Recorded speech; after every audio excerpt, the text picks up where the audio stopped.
Alright, so today we're going to take a quick look at Yeast 1 and 2, A Waltzed Ancient Kingdom for the Sharp X68000 computer. This is an official release by Beep, partnered with Falcom directly. For those not aware, the original Yeast 1 was released as sort of a weird remake by Dempa, aka Microsoft, back in the day. I actually quite like it. The graphics look good, high res, runs really fast, nice remixed music, but they didn't have the rights to use all of the art. So some of the art, especially the character art, looks really weird, and in general, most fans hated it. And because of that, Yeast 2 never actually came out on the system. But then here we are, something like 34 years later, and Beep partnered to Falcom to make it finally happen. So here's the outer box. Very nice. Because yeah, they partnered with Falcom to go all the way out on this release. So the outer box is just paper. But the inner box is absolutely gorgeous. This is very thick, very well high printed cardboard, shiny glory. It's meant to look like one of the Book of Ys, of course. Just like, geez, my face even reflects off it. Just absolutely fantastic. And this, of course, opens up like a book. So I'll just do a quick run of what you get. This is about the equivalent of $100. Though it kind of pre-sold out, but more should be coming eventually.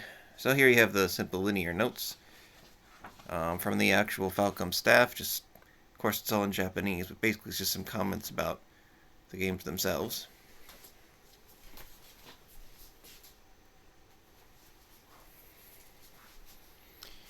Then you have the actual manual. Beep always does good stuff, but yeah, this is very high quality. Just wonderful printing. Though, I do think the manuals was actually printed before they finalized the game. Because, like, for example, it says to do hard drive install, you type these commands, but that won't actually work because there is no Ys and Ys2 directory on the disks. That's just not how the files are organized, so you get an error, but very simple to fix anyway. But yeah, hard drive is officially supported. Also, oddly enough, the website for this release advertises that it supports the Mercury Unit Mark IV, which, for those not into weird X68000 hardware, basically, as I'm sure most people know, the internal sound chips in this computer is, of course, the YM2151 OPM, which is the FM, but also uses an Oki for 80 PCM, and the Oki only has one channel.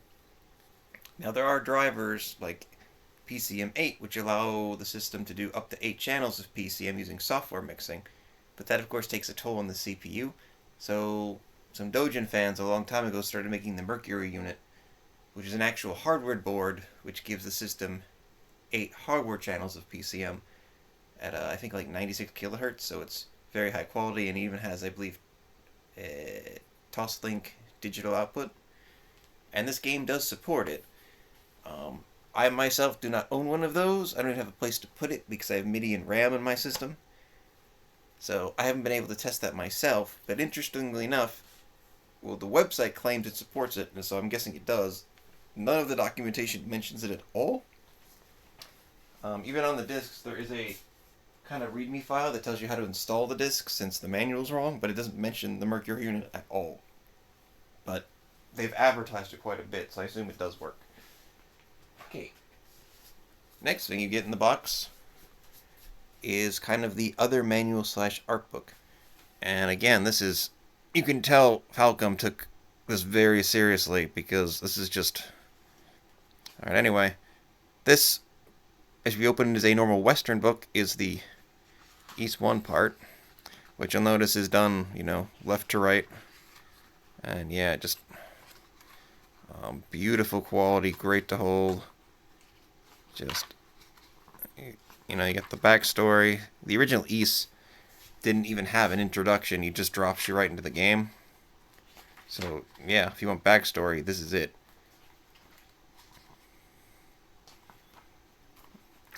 And it also kind of serves as a manual. Yeah, it's kind of awkward to flip pages this way, especially because I don't want to ever damage this. But yeah, it tells you, you know, how basically it works. What's interesting, and what I really like about this book, and you can tell they took it to a whole nother level, was, hold on.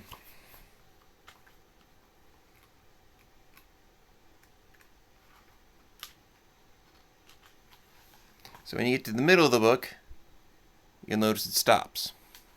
And that's because the Ys 2 part of the book is actually meant to be Japanese style.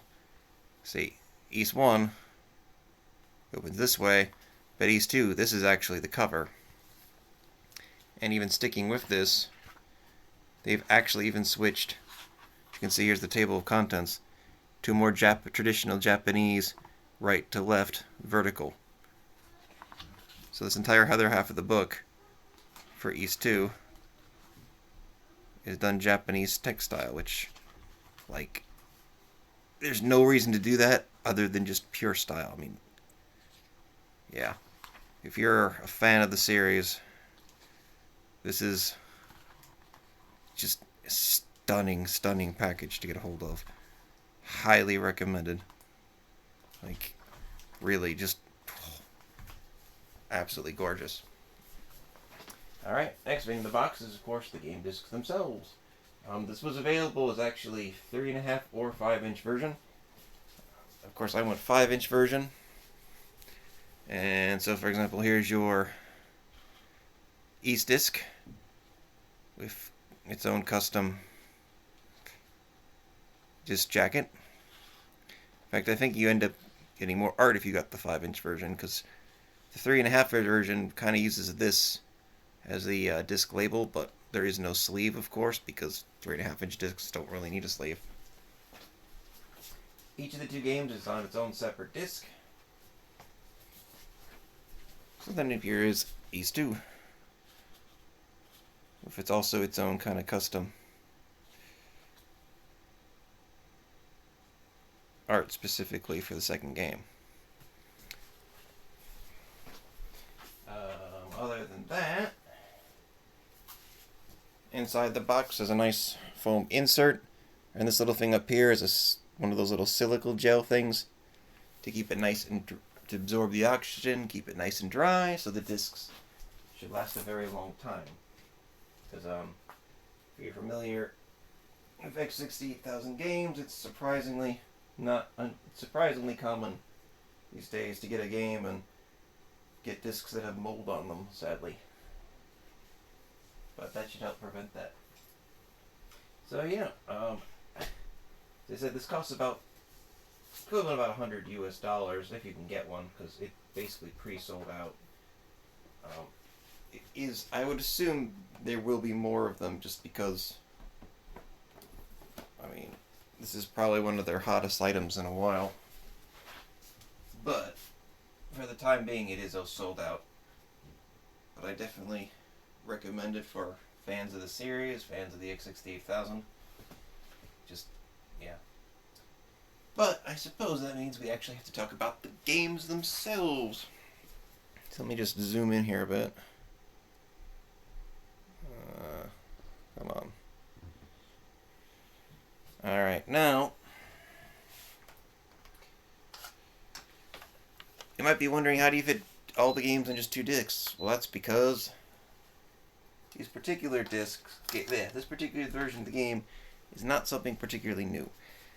It is literally it is actually a reprogrammed version. It's not like a port. They took the original code for the PC-88 SR version, the original version of the games, and then just rewrote it so it would work on the X68000. So what that means is that, yes, graphically, this is 100% the same as the absolute original version of the game. So, for example, I've got like, and yeah, it's actually kind of amazing how crazy how they did this. If you look, I don't know how else it's going to show in the camera, but like this is the East 1 directory on my hard drive, and there's literally just the executable file, and then this east.yar, which literally contains all of the graphics, all of the code, all of the sound files, everything. It's just one big file and an executable. The other files are the save files that obviously the game makes once you've run it. So literally to install these to hard drive, you literally just copy the executable and the data file straight to the hard drive. And that's it. That simple. Alright. So, I actually, even from the beginning it was announced this was just going to be the original PC-88 versions. So like no real upgrades other than converting the sound to work on the different hardware of the X68000 plus the Mercury unit support, which I can't test because I don't have. So that I was perfectly cool with because I don't own any NEC PC hardware. So this was actually the first time for me to play through the original versions of the game. And I actually quite enjoyed them. I did finish both of these before playing through here, so I can't see my keyboard in the dark. Where are you, X button? Okay. But I do have some things to say about this release, so let's just boot up East 2 here, because it's got the more exciting intro. Turn this up a bit. Because yeah, for those not familiar, the original versions of East 1 didn't have an intro. It just has a title screen and starts. This intro for East 2 was kind of a big deal back then, because other games didn't have anything like this.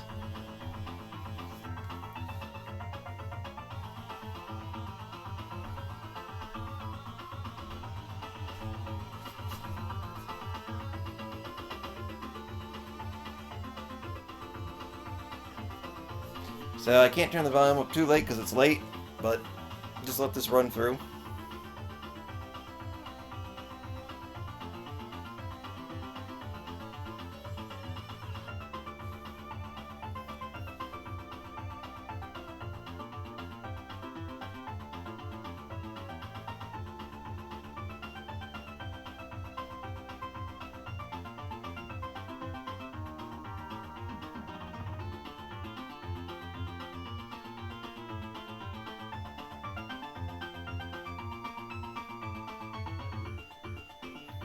Now, if you are really familiar with this game, you may have already noticed the first issue I have.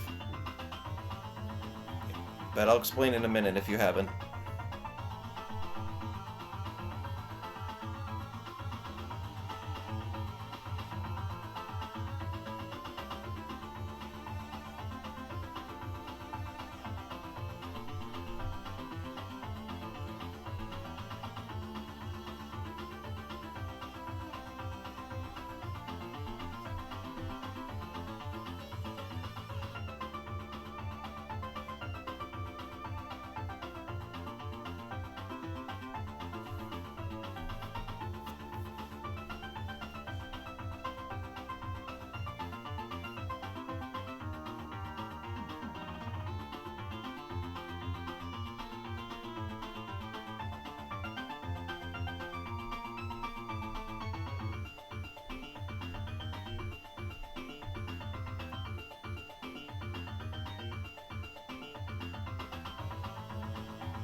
Alright, now, turn the volume down just so I can make sure you can hear me. So if you're really familiar with the game, you might have caught this already, but this is the last scene of the intro, but notice it's just sitting here and the music's still playing. Yeah. For those, basically, this game was designed originally to be played off of a much slower machine and played off directly off of floppy disks. And they actually timed the intro and the music with the loading time from the floppy itself. So, for example, it would show you a scene, then would have to load, show you the next scene. The music would keep playing, and it was perfectly in sync with the loading times, so that the music would actually match the intro. Like, first time I played this, I thought this was the end, and it would just play the music forever. But no, once the music actually ends, it'll then load the next scene where you wake up Anise with, what's her name? The chick that you find and becomes kind of the heroine of the game. Basically, since this is running off of hard drive, it actually loads faster than the music and therefore breaks the timing. So you kind of, the music isn't in sync with the screens like it's supposed to be. And the hard drive install option is actually how Beep recommends you play it. Like, it flat out recommends you install it to your hard drive and play it that way. See, there it goes. But if you actually want to view the intro properly and have it synced up with the music, you actually have to load the game off of floppy. So definitely, the first time you get this, for sure, don't run it off the hard drive, run it off the floppy, because otherwise it screws up the intro timing, which is kind of disappointing. And you'd think, because this game isn't just meant for example, like a base 10 megahertz machine. It has full support for 16 megahertz as I'm running it now, as well as X68030 machines as well.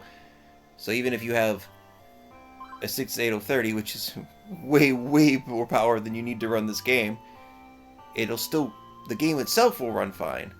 So why they didn't kind of at least somehow put an option that you could slow down the intro and get it in sync with the sound the way Falcom meant it to be seen is kind of a disappointment.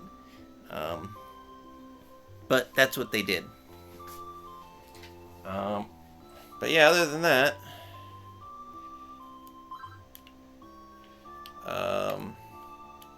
it's basically just, PC88Es. Or EAS. Yeah, can't talk today. You can use the scroll up and scroll down buttons on the keyboard to adjust the scrolling speed. I have it maxed out so it's nice and smooth and nice and fast.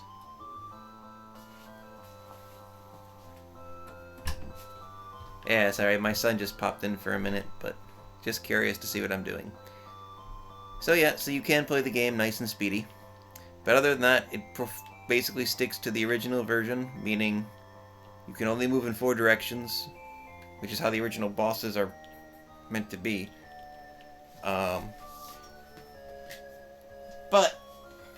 And yeah, I mean, it's a good solid version of the game. Turn the light back on here.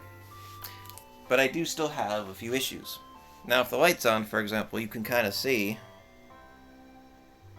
that there's a big black border around the game window. And that's because, like most X68000 games, this is running in 31 kilohertz high-res mode. However, the original PC88 version ran in 24 kilohertz, that's medium resolution. So instead of redrawing the graphics, since they wanted to use the original assets, they just put a border around it. Now, I'm glad they included 31 kilohertz support, because that's how most people use their X68000 machines. But the system is fully capable of outputting in 24 kilohertz. There's a bunch of games that use 24 kilohertz. So I was kind of disappointed when I realized that this game does not have a 24 kilohertz option. I mean, I'm glad that it boots in 31K, but there should be a way to just hit a button or add a command line so that it runs in 24 kilohertz, and then you get the original graphics and the original resolution full screen, the way it was originally meant to be seen. Because, as I said, there's other X68000 games that do this, so it's a bit weird that they didn't include that when they went all out on like the packaging and Mercury unit support, hard drive support. But they skipped out on the 24 kilohertz? Kind of a disappointment. Also, the controls are a little bit of an odd choice. The original PC-88 didn't actually even support gamepads. But this does, but basically it's just the directions, and then you got your two buttons. Basically, button A is essentially the enter key, and button B is the spacebar on the keyboard.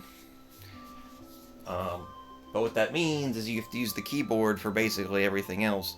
Saving, loading, equipment menu, item menu, even like the original Ys, when you want to read the books of Ys, when you get the monocle thing, you actually have to push the R key on the keyboard to get the read menu. This is exactly how the original version of the game played, and I don't mind that, but I still think it would have been nice to maybe put in some improved controller support, just because basically when you play this, you have to have the keyboard next to you because you're using it constantly. It's not a game where you can just play on the controller. So if you don't have a keyboard, don't even bother because it's unplayable. So yeah, again, that's just one little thing that I think they could have improved. But other than that, it's a great playing, great looking, great sounding version of the game. But the reason I bring up these kind of disappointments is, well, I'll show you. So you can actually quit out of this at any time. Just push Q, enter to confirm, and it's going to drop me back. But just so it runs properly, I'm just going to reboot the machine here.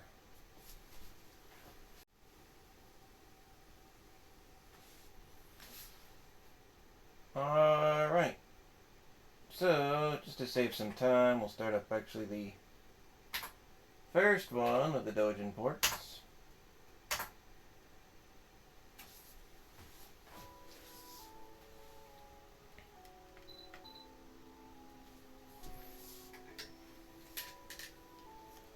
Other than some weird corruption, which comes from running it for human. Here we go. Now, you'll notice something. It's much bigger. That's because these Dogen ports actually run in 24 kilohertz medium resolution. In fact, they only run in 24 kilohertz, so if you don't have 24 kilohertz capable monitor, you can't actually play these versions. You'll actually notice that it's actually bigger than the screen. The border's cut off. But that's actually just because I have my monitor vertical and horizontal sizes adjusted for the beep version in 31K. If I was actually going to play this for real, I would adjust the monitor so you would see the full screen. But yeah, this version is also totally smooth, and like again, I'm very glad Beep included 31 kilohertz so that everyone who X68000 can play them. But I still find it bizarre that they didn't include a 24 kilohertz option. Even a lot of like the ELF ports, like Dragon Knight 3, Dragon Knight 4, Wordsworth, included, would boot up in 31, but had 24 kilohertz support. So that's kind of a disappointment, but whatever. Also, in this version, of course you've got A and B button as you'd expect, but if you push both at the same time, you get a menu. And from here you can get your inventory, your status, loading, saving, and it even has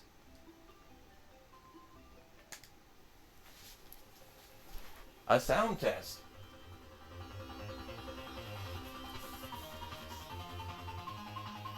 I actually think the Beep version has slightly better music, probably because it was made by Falcom,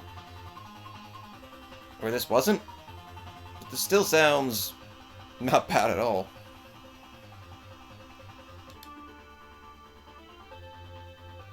Come on, camera, stop having a seizure. Sorry, it doesn't really like the 24 kilohertz.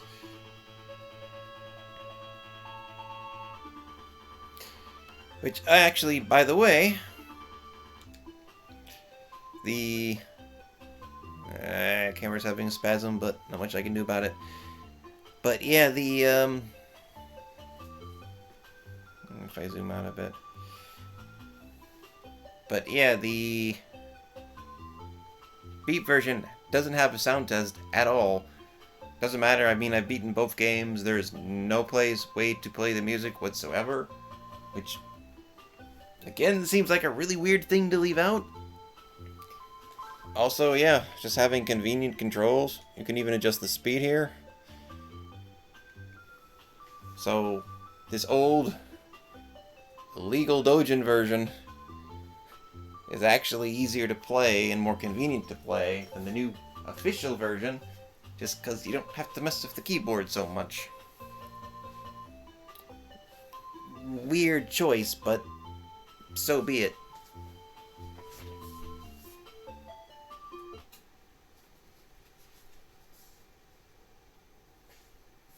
So, in the end, I'd say I'm quite happy the new official Beat Falcom versions exist. Again, if you're a fan of the series, it is absolutely gorgeous package. I'm definitely proud to have it in my X68000 shelf. But yeah, I mean, as I said, the old Dojin ports aren't fully legal, so I would not, don't ask me for them. But they actually have some advantages over the official new Beat versions, which is kind of sad.